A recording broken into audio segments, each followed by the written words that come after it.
Saudara-saudari yang terkasih, unsur mendengarkan adalah unsur penting dalam hidup manusia yang tanpanya kita tak mungkin hidup bersama dengan damai sejahtera. Pertengkaran bertambah sengit saat tak ada orang yang mau mendengarkan. Demikian juga di dalam relasi dengan Tuhan, doa yang sejati sebetulnya mendengarkan dengan hati apa yang Tuhan kehendaki. Maka doa yang sungguh sebetulnya bukan mengucapkan lantunan kata-kata, tetapi dengan sungguh mendengarkan Tuhan dengan hati. Saudara-saudari yang terkasih, lewat pesan Hari Komunikasi Sosial Sedunia ke-56 yang bertema mendengarkan dengan telinga hati, Sri Paus Fransiskus mengingatkan kita bahwa mendengarkan sebagai unsur esensial dalam hidup manusia adalah tindakan mutlak untuk terjadinya dialog sejati, yaitu di mana mendengarkan adalah tindakan kasih.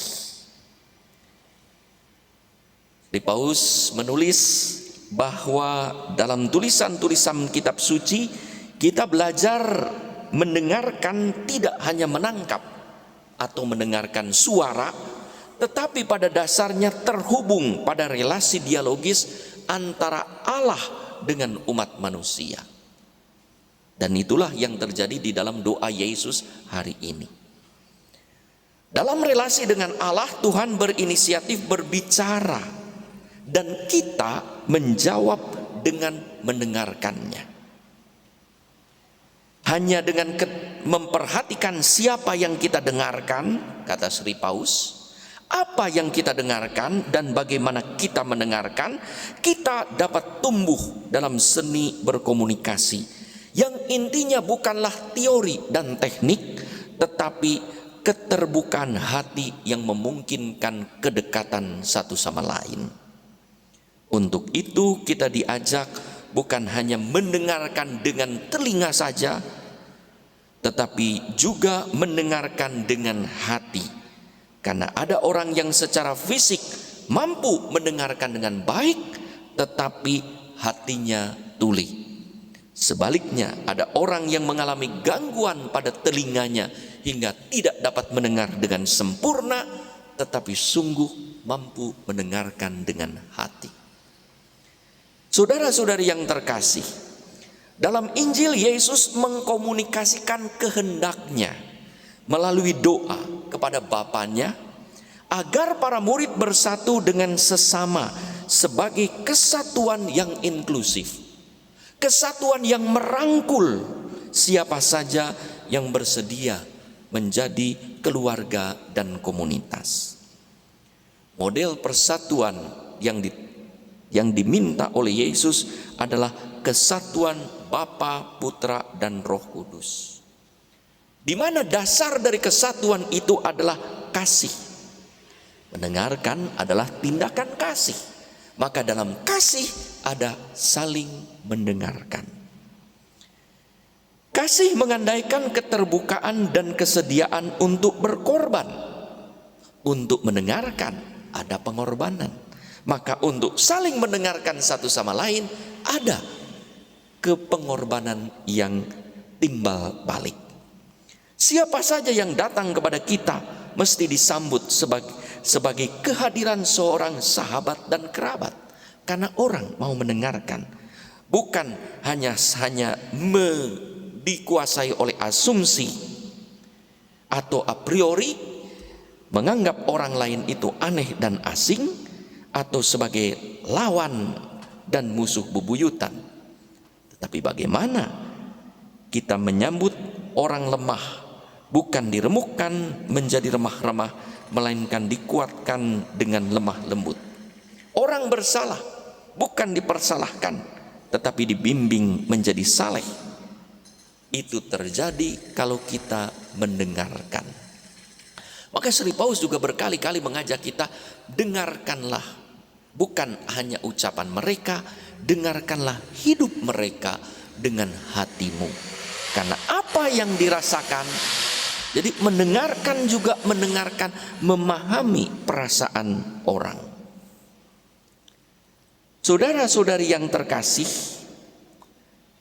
perbedaan itu memperkaya hidup.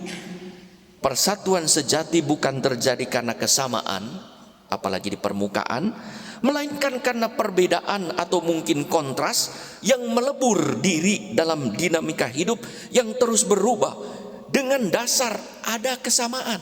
Jadi berbeda boleh, tapi ada kesamaan, yaitu kesamaan kasih.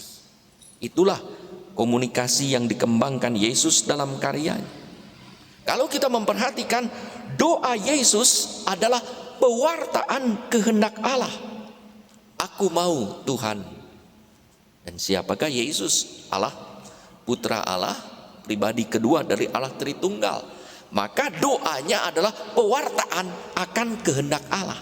Maka apa yang didoakan oleh Yesus itu adalah perwujudan kehendak Allah, apa yang dikehendaki oleh Allah. Maka doa Yesus sebetulnya mendengarkan Allah berbicara. Maka ketika membangkitkan Lazarus, Yesus berdoa, Bapa, aku tahu engkau selalu mendengarkan doaku. Kenapa? Karena Yesus selalu mendengarkan Allah, maka dalam doanya adalah apa yang ia dengar dari Allah. Maka berdoa bagi Yesus juga adalah mendengarkan apa yang Allah kehendaki dan menyatakan kehendaknya, sehingga apa yang didoakan oleh Yesus selalu terkabul. Untuk itulah saat berbicara, saat dibaptis di sungai Yordan dan dimuliakan di atas gunung, terdengar suara dari surga, inilah anakku yang kukasihi, kepadanya lah aku berkenan, dengarkanlah dia.